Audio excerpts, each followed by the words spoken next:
So I've been wanting to see this movie for quite some time, and it was worth the wait.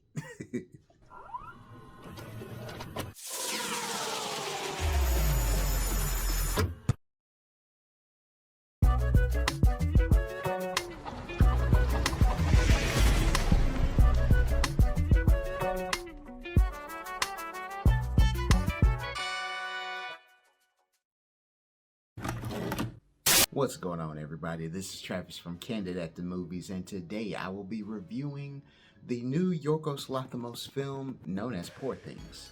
Now, this movie does star Emma Stone, Mark Ruffalo, and Willem Dafoe, and I can honestly say this is probably the most interesting, crazy, and funniest thing I've watched. Now, the basis of this story is about a woman known as Bella that is created as more so like a Frankenstein monster-esque of a woman that is basically has the brain of a child, and she is basically learning about all aspects of life. Everything from how food works, how to speak, relationships, love, sex, learning how to be a woman, how to be treated as a person, and all that in one movie. And all while she's doing that, she is exploring the world.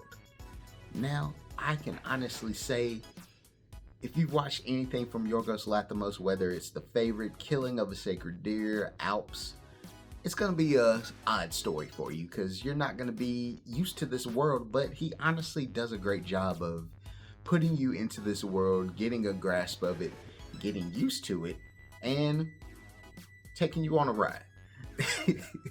I can honestly say this film blew my mind because it was a lot to expect and a lot more than I expected it to be. I really loved Emma Stone's performance. She's probably one of the best actresses from last year.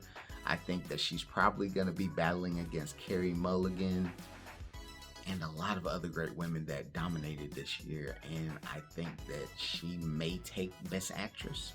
We're definitely going to see. She's been winning a lot of awards so far, and I feel like she does an amazing performance in here. She captures a lot of aspects, especially of being a child that's not used to things, being thrown into an adult world, and then becoming her own woman and knowing what she wants out of life. And the MVP of this movie, in all honesty, is Mark Ruffalo. Now, if you've seen a lot of Mark Ruffalo films, you know either he plays a really good serious character or he's basically kind of trying to be the Hulk.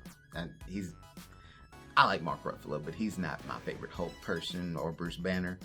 But in this role, he honestly looks like he's having a blast. He's dancing crazy, cussing like a sailor, acting weird, and honestly, it's one of those performances for him you're never gonna forget. I hope he gets Best Supporting Actor nomination because he was just on a whole nother level. Willem Dafoe, if you like Willem Dafoe, he gives you another top shelf performance. It's gonna be something that you're gonna be sitting there just like, geez, they're doing so much in this film.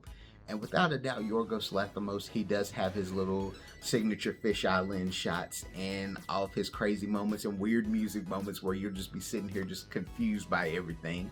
But, you know, it works for the film. And even the characters that are in this movie, like Ramy Youssef and Mr. Jerrod Carmichael, they're still good in this movie and you remember their roles in everything that they did.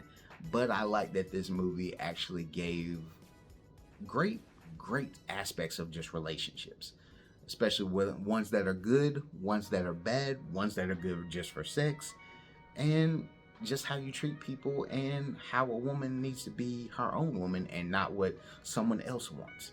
I can honestly say that was a great thing that they pushed through. It was a great thing to see in this.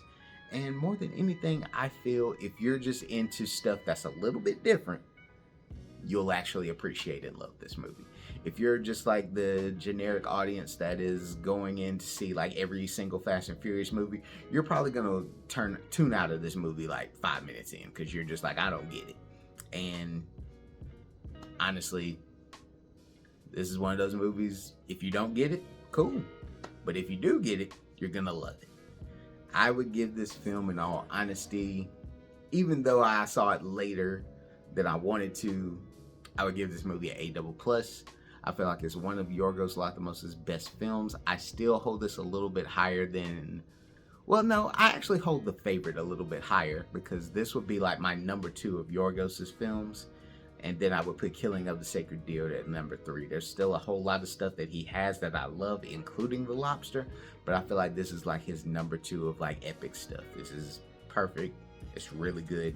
And I highly recommend it to people that actually want to watch something that's a little bit different. But hey, if you've seen Poor Things, comment below, let me know if you liked it. If you didn't like it, I want to hear some aspects of what you didn't like about the film. But hey, this is Travis from Candid at the Movies. Catch y'all later.